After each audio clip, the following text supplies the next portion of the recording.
নমস্কার। যাদের জীবনে টালমাটাল কন্ডিশন খুব বৃদ্ধি পেয়েছে, টালমাটাল কন্ডিশন মানে এই ভালো তো এই খারাপ, সেটা সম্পর্কের দিক থেকে হোক, সেটা তোমাদের কাজের দিকে হোক।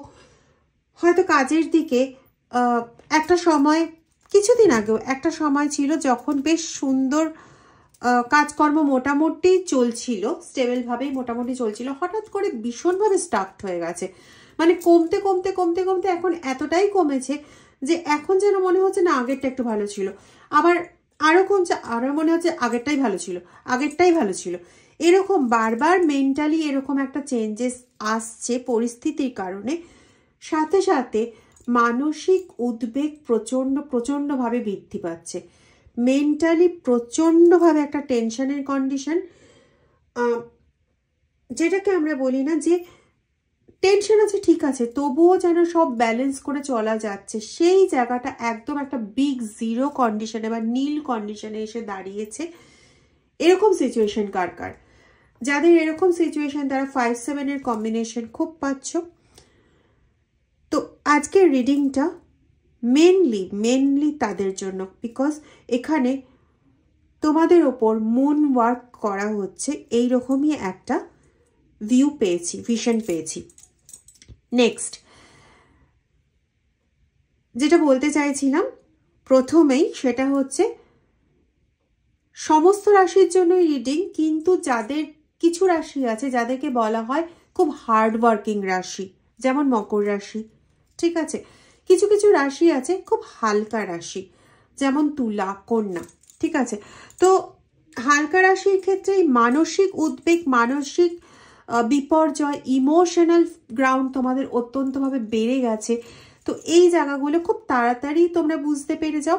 আর যারা মকর রাশির মতন স্ট্রং রাশি, তারা এই মানসিক উদ্বেগগুলোকে অবহেলা করতে করতে একটা পজিশনে এমন এসে দাঁড়িয়ে গেছো যে মেন্টালিও পুরো স্ট্যাগনেট হয়ে গেছো, এবং ফিনান্সিয়ালি তো অবভিয়াসলি, ঠিক আছে।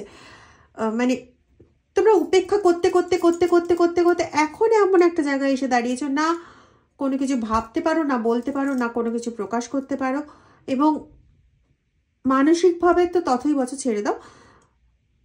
তোমাদের রিলেশনশিপের ক্ষেত্রে, তোমাদের ফাংশনাল এরিয়াতেও ততই বছর অবস্থা। তাও তোমাদের মানে অসম্ভব মনের জোর, অসম্ভব পজিটিভিটি, এবং এটা 2026-এ আরও বাড়তে চলেছে।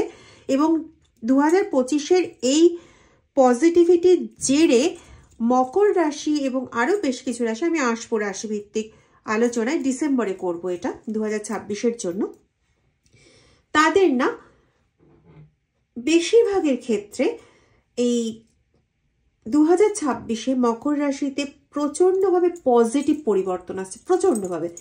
নিজেদের এই যে এতদিন ধরে তোমরা কষ্ট করেছো, শনি 7.5 চলেছিল, শেষ হয়েছিল, কিন্তু শেষ হওয়ার পরেও না একটা আফটার এফেক্ট থাকে।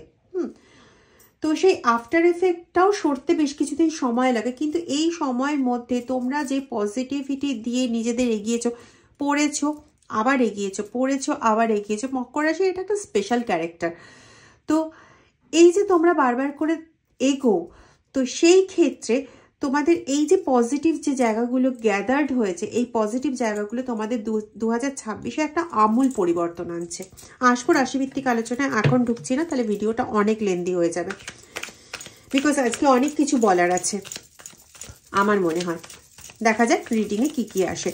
আগেই বলি, অ্যাজ ইউজুয়াল রিডিংটা টাইমলেস, রিডিংটা কোনো জোডিয়াক সাইন বা কোনো পার্টিকুলার এই মানুষের জন্য ওই মানুষের জন্য এরকম কোনো স্পেসিফিক কিছু না। যখন তোমার সাথে মিলবে তখন দেখবে রিডিংটা যদি একবার দেখাও হয়ে যায়, আবারও ঘুরে রিডিংটা তোমার সামনে আসবেই আসবে, ঠিক আছে। তো চলো প্রিপেয়ার হয়ে যাও, দেখা যাক কি বার্তা আসে তোমাদের জন্য। ওম নমঃ শিবায়। বুঝতেই পারছো আউটসাইডারের কার্ড এসে তোমাকে বারবার কম্প্রোমাইজ করতে হচ্ছে বাইরের কোনো ব্যক্তির কারণে। হতে পারে এ তোমার পার্টনারের থার্ড পার্টি, বা তোমার পরিবারের কারোর থার্ড পার্টি, যার কারণে তোমাকে বারবার কম্প্রোমাইজ করতে হয়েছে, তোমাকে বারবার শুধু তার জন্য স্যাক্রিফাইস করে যেতে হয়েছে, ঠিক আছে, যেখানে তুমি নিজের জীবনে, দেখো আমি কিছু করছি না কিন্তু বেরোচ্ছে কার্ড নিজেই, যা বলার মহাদেবকে বলবে বা তোমাদের ঈশ্বরকে বলবে, একই তো সবাই। তো বারবার কম্প্রোমাইজ করতে করতে এমন একটা জায়গায় এসে পৌঁছেছো যেখানে নিজের জন্য আর কিছু অবশিষ্ট আছে বলে মনে হয় না, এমনকি তোমার এটাও মনে হয় না যে তোমার জন্য কেউ আছে বা তোমার জন্য কিছু আছে, এরকম ভাবনাটাও তোমার মধ্যে এখন আর আসে না। এবং মানে এটা তোমার বড়প্পন বলতে পারি, বা এটা তোমার একটা অদ্ভুত বৈশিষ্ট্য। বলেছিলাম যে এটা কিছু কিছু রাশি, যেমন মকর রাশির কথাই আমি বলেছিলাম, যে তোমরা একবার গুড়িয়ে দিলে পরে আবার সেটাকে রিভিল করার ক্ষমতা রাখো। হ্যাঁ, এমন বলছি না যে অন্য রাশিরা পারো না, কিন্তু যেহেতু কিছু হালকা রাশি, কিছু রাশি তো হালকা রাশি, তো তারা একটু মেন্টালি ইমোশনাল, খুব মানে আমরা যেটাকে বলি ইমোশনাল হয়ে যাওয়া, আবেগপ্রবণ হয়ে যাওয়া, সেটা তোমরা খুব তাড়াতাড়ি হয়ে যাও। এবং ওটা হয়ে গিয়ে কি হয়, তোমরা হয়তো 5-6 দিন বেশি মুড অফ করে বসে থাকো, সমস্ত কিছু কাজকর্ম থেকে গুটিয়ে বসে থাকো, একটু বেশি অসুস্থ হয়ে পড়ো, এরকম জিনিসটা হয়। তোমরা হয়তো আগের থেকে সেন্স করতে পারো যে আমার সঙ্গে এরকম হচ্ছে, তার জন্য আমার মেন্টাল ডিস্টারবেন্স হলো। তফাৎটা কিন্তু শুধুমাত্র এইটুকুনি জায়গায়। আমি হালকা রাশি ভারী রাশি বলে আলাদা করে দিলাম, ঠিক কথাই, কিন্তু তফাৎটা এইটুকুনি জায়গায় যে তোমরা আগের থেকে সেন্স করতে পারো, যারা হালকা রাশির আছো তারা আগের থেকে সেন্স করতে পারো যে আমার সঙ্গে এটা ঘটছে, যার জন্য আমি মেন্টালি এটা হচ্ছি। ভারী রাশিরাও সেন্সটা করতে পারে, কিন্তু ইগনোর করে আরও কিছুটা কমপ্লিকেশন বাড়িয়ে দিয়ে তারপরে সেন্স করে। সেন্স তাদেরও করতে হয়, শুধু 2 দিন আগে আর 2 দিন পরে, ঠিক আছে। এই মুহূর্তে তোমরা মোটামুটি সবাই সেন্স করছো। কিছু মানুষ প্রচন্ড বেশি কষ্ট পাচ্ছ, কিছু মানুষ একটু কম কষ্ট পাচ্ছ। এবং এখানের মধ্যে এমন কিছু মানুষও রয়েছে যারা হালকা রাশিরই, কিন্তু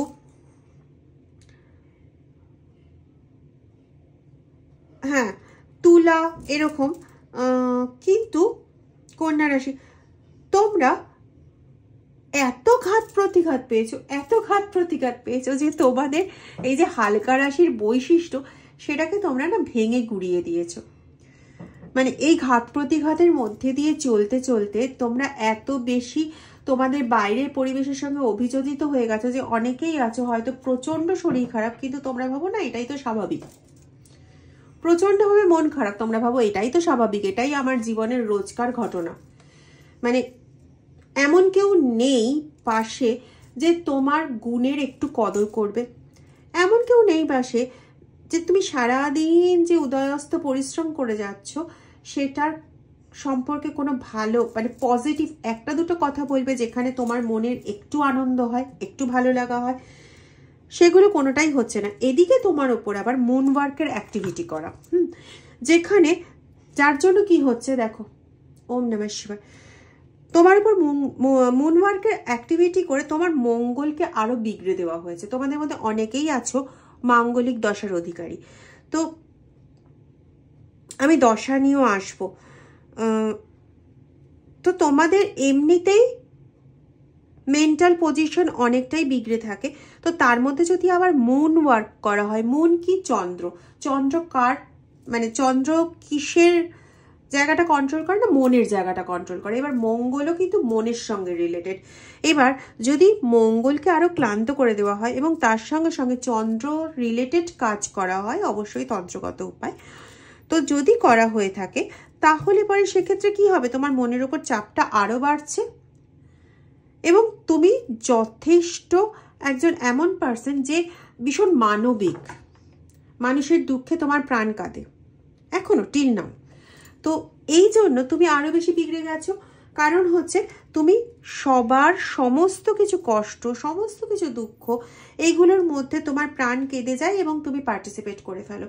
তারপরে তুমি সমস্ত কিছু করে দাও তাদের জন্য, তারা অবশ্যই তোমার এনার্জিতেই পুষ্ট হয় এবং তাদের প্রবলেম অনেকাংশে সলভ হয়ে যায়, মোটামুটি 50 to 70% তো সলভ হয়েই যায় তোমার এনার্জির দ্বারা।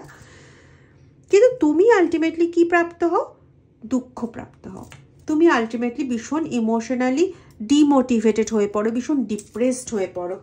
ঠিক আছে, তোমার যে মানসিক সুস্থতা যেটাকে আমরা বলি, বা মানসিকভাবে যে একটা ব্যালেন্সড, একটা স্থিতিশীল কন্ডিশনে থাকা, সেই জায়গাটা না পুরোপুরি বিগড়ে যায়। কারণ তুমি যার জন্য যা করতে গেছো, চেনা লোক, অচেনা লোক, তোমার অত্যন্ত কাছের লোক, তোমার দূরের লোক, এনিবডি, যার জন্য তুমি যা করতে গেছো, তারা সেই কাজের সুফলটা তারা নিয়েছে। নেওয়ার পর তোমাকে কখনো তার জন্য যে ক্রেডিট দেওয়া, যে তোমার জন্য তার এই ভালোটা হলো, জীবনে হয়নি। বরং উল্টে যখন তোমার সঙ্গে কোনো রকম প্রবলেম হয়েছে, বা তুমি বিনা পয়সায় কোনো রকম সৎ পরামর্শ দিতে গেছো, তো তোমাকে উল্টে অনেক রকম ক্লান্তিকর কথা শুনতে হয়েছে, যাতে তুমি অনেক বেশি কষ্ট পেয়েছো। ঠিক আছে, এবং তুমি হয়তো এরকমও ভেবেছো যে এই যে এত কষ্ট দিচ্ছে, সেখানে একবারও ভাবলো না যে এরকম জাতীয় কথাবার্তা, যে সে একবারও ভাবলো না যে আমি অ্যাকচুয়ালি কিরকম ধরনের, আমাকে এতদিন ধরে জানে, এতদিন ধরে চেনে, তা সত্ত্বেও আমার সম্পর্কে এরকম বাজে বাজে কথা লটাচ্ছে, এরকম বাজে বাজে কিছু বলছে। আই ডোন্ট নো, কিন্তু আমার কাছে এরকম ধরনেরই কিছু বক্তব্য আসছে। এবং তার দ্বারা না তুমি মোটামুটি একটা অ্যাডভেঞ্চারাস জায়গায় চলে যাও, যে তোমার এত দীর্ঘদিনের চেনা, এত পরিচিত, এত কাছের মানুষ, সে তোমার সম্পর্কে এরকম উল্টোপাল্টা কথা রটাচ্ছে, যা সে খুব ভালো করে জানে যে এটা তুমি কখনো করতেই পারো না, তাও করছে। তো তোমার কাছে এটা বড় একটা দুঃখের জায়গা, এবং দেখো তোমার এক্সশনের জায়গা। ঠিক আছে, তো এটাই হচ্ছে ব্যাপার, এটাই হচ্ছে ট্র্যাজেডি। এটা গেল একটা দিকের প্রশ্ন। আজকে ভিডিওটা প্লিজ একটু মন দিয়ে শুনো। আমি চেষ্টা করছি এই মুনওয়ার্ক নিয়ে যতটা আমার কাছে ডিটেলস আসছে আমি দিয়ে দিতে, প্লিজ একটুখানি। সেকেন্ড যে জায়গাটা বলতে চাইছি সেটা হচ্ছে ইকোনমিক দিকটা, তোমাদের কাজের দিক।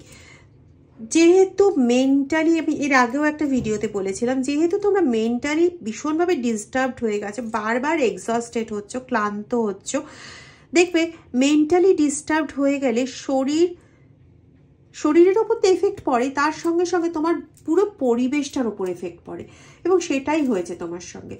তোমার ফাংশনাল এরিয়াতেও প্রচণ্ডভাবে এফেক্ট পড়েছে, এবং কার্যগত এরিয়াতে এফেক্ট পড়ায় যারা যারা আর্থিক কোনো কিছুর সঙ্গে যুক্ত রয়েছে, সেখানেও কিন্তু প্রচণ্ডভাবে প্রভাবিত হচ্ছে। এটা ডিরেক্ট কিন্তু কিছু করা হয়নি যে আর্থিকভাবে তোমার জায়গাটাকে ভেঙে দেওয়া, না, সেটা করা হয়নি। করা হয়েছে অ্যাকচুয়ালি মঙ্গলের ওপর কারক।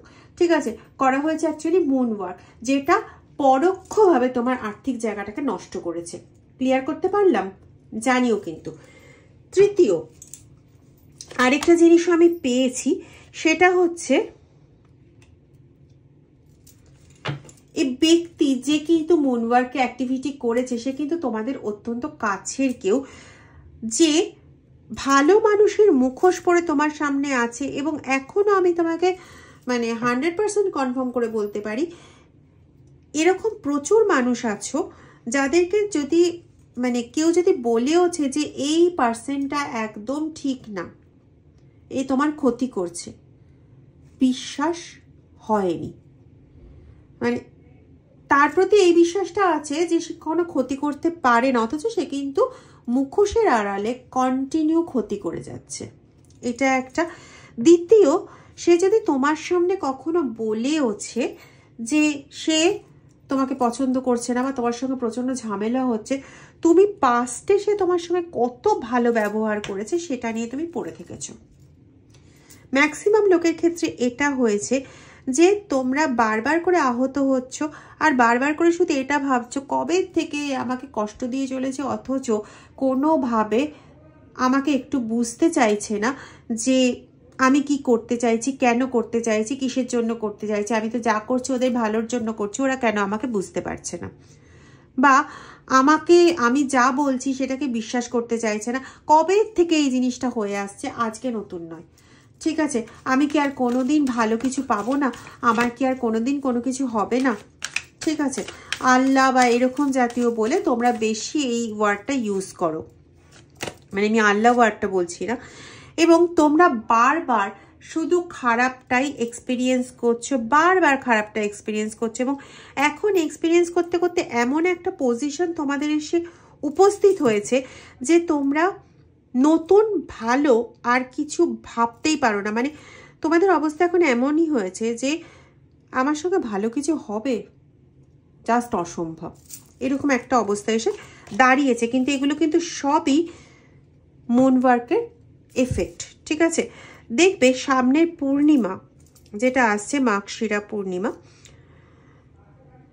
এই পূর্ণিমার আগের দিন থেকে, পূর্ণিমা পেরিয়ে যাওয়া সম্ভবত 4 ডিসেম্বর পড়েছে পূর্ণিমা, 3 তারিখ থেকে 6 তারিখ অবধি, আমি তো 5 তারিখ বলতে চাইছিলাম, জানি না, 3 তারিখ থেকে 6 তারিখ অবধি এই সময়টাতে তোমাদের যাদের ওপর এই মুন ওয়ার্কের একদম মানে তুঙ্গ এফেক্ট রয়েছে, যে প্রভাবগুলো হয় এই প্রভাবের একটা পরিমাপ থাকে, হ্যাঁ, যে অনেকদিন আগে যদি কাজ করা হয়ে থাকে তাহলে সেটার প্রভাব একটু কমতে থাকে, এরকম হয়।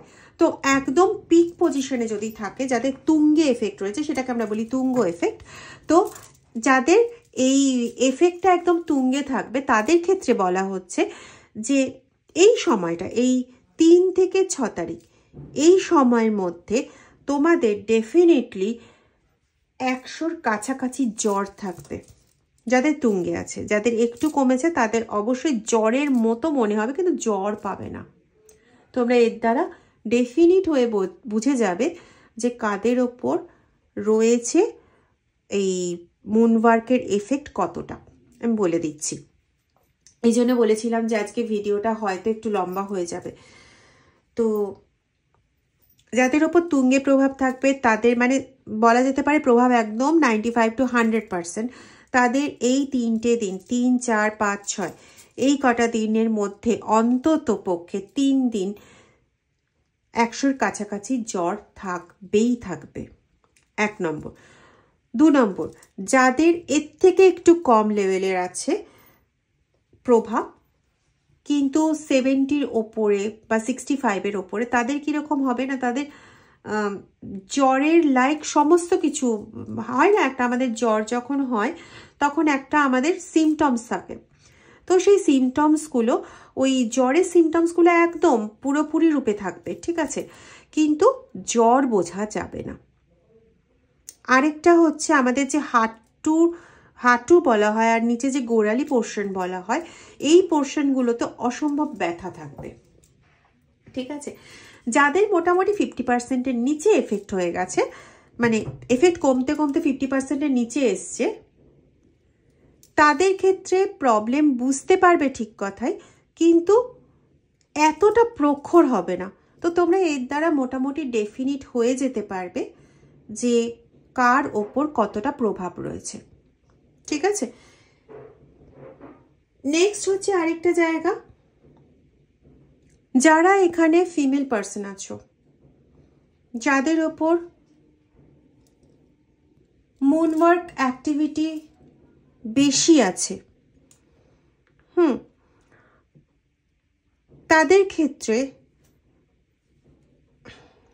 সন্তানের রিলেটেড সমস্যা, বা যেটা আমি একদমই বলতে চাই না রিডিংয়ে, খুব কম বলি, সেটা হচ্ছে ফার্টিলিটি রিলেটেড প্রচুর সমস্যায় ভুগছো, থাইরয়েডের সমস্যায় তোমরা প্রচুরভাবে ভুগছো।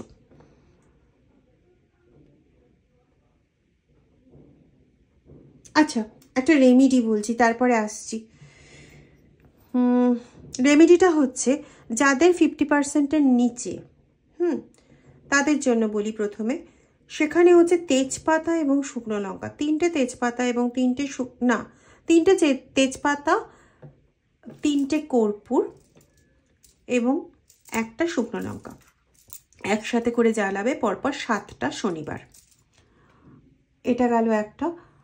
আর যাদের 50%-এর ওপর, তারা গোলমরিচ আর কর্পূর একসঙ্গে করে জ্বালাবে, কিন্তু মাটির খোলায়। মঙ্গলবার থেকে তারা শুরু করবে এবং টানা 21 দিন করবে। এটা কিন্তু আমি জেনারেল রেমেডি বললাম, খুব ভালো হয় যদি তোমরা মানে যাদের 50%-এর ওপর তাদের ক্ষেত্রে বলছি, যাদের 50%-এর নিচে তারা তোমরা এটা করো, পরপর 7টা শনিবার করো, অনেক রিলিফ পাবে, তোমাদের কাজের জায়গা অ্যাক্সিলারেট হবে, ঠিক আছে? আর যাদের 50%-এর ওপর তারা প্লিজ কারোর সঙ্গে পারলে কনসাল্ট করে নাও, না হলে এই রেমেডিটাতে কাজ করতে পারো, কিছুটা তো উন্নতি হবে, ঠিক আছে? আচ্ছা, যেটা বলছিলাম, তোমাদের যাদের উপর মুন ওয়ার্ক অ্যাক্টিভিটি রয়েছে তাদের ইমোশনাল ডিসব্যালেন্সিং তো হচ্ছেই, মাথায় প্রচণ্ড চাপ, প্রচণ্ড চিন্তা, ফাংশনালি পুরো, ইকোনমিক্যালি পুরো স্টাকড কন্ডিশন, এবং তার সাথে সাথে বিভিন্ন জায়গা থেকে খুব বাজে ধরনের কমেন্টস আসা, যেমন হয় না সোশ্যাল মিডিয়াতে বাজে ধরনের কমেন্টস, সেরকম আমি সোশ্যাল মিডিয়া শুধু বলছি না, বিভিন্ন জায়গা থেকে বাজে বাজে কথাবার্তা তোমার সম্পর্কে, বাজে ইঙ্গিত, এরকম ধরনের জিনিসের পরিমাণ খুব বাড়বে। এবং ফার্টিলিটি রিলেটেড সমস্যা হচ্ছে, যাদের সন্তান আছে তাদের সন্তানের মানে স্বাস্থ্য কিছু কিছু সময় বেশ উদ্বিগ্নজনক কন্ডিশনে চলে যায়, এবং সন্তানের সঙ্গে একটা দূরত্ব তৈরি হয়ে যাওয়ার প্রবণতা তৈরি হয়েছে, এরকম ধরনের একটা সিচুয়েশন পাচ্ছি। এই জায়গাটা আমি একটু অ্যাভয়েড করে যাই, ভালো লাগে না এই জায়গাটা বলতে। আর আরেকটা যেটা মোস্ট ইম্পর্টেন্ট কথা, সেটা হচ্ছে তোমরা সবাই জোয়ার ভাটার ব্যাপারটা জানো, তাই না? জোয়ার ভাটা যে হয় কিসের জন্য হয়? পৃথিবী, চন্দ্র, সূর্য এদের কাছাকাছি অবস্থান, এটার উপর ডিপেন্ড করে আকর্ষণী শক্তি বাড়ে, জল ফুলে ওঠে, তাই তো? এটা একটা প্রাকৃতিক পরিবেশ বললাম। কেন বললাম? তার কারণ হচ্ছে এখানে চন্দ্র রয়েছে, আর যেহেতু বলছি মুন ওয়ার্ক অর্থাৎ চন্দ্রের ওপর ওয়ার্ক, তো যেমন চন্দ্রের আকর্ষণে জোয়ার ভাটা হয়, ঠিক সেরকমই তোমাদের জীবনেও জোয়ার ভাটার কন্ডিশন প্রচণ্ডভাবে চলতে থাকে। মানে প্রথম যেটা বলেছিলাম ডিসব্যালেন্স কন্ডিশন, এই ভালো তো এই খারাপ। অনেকেই এরকম, অনেকে কেন ম্যাক্সিমাম এই জায়গাটার সম্মুখীন হচ্ছ রিসেন্ট টাইমে, অন্তত মাস 3 থেকে 3.5 ধরে।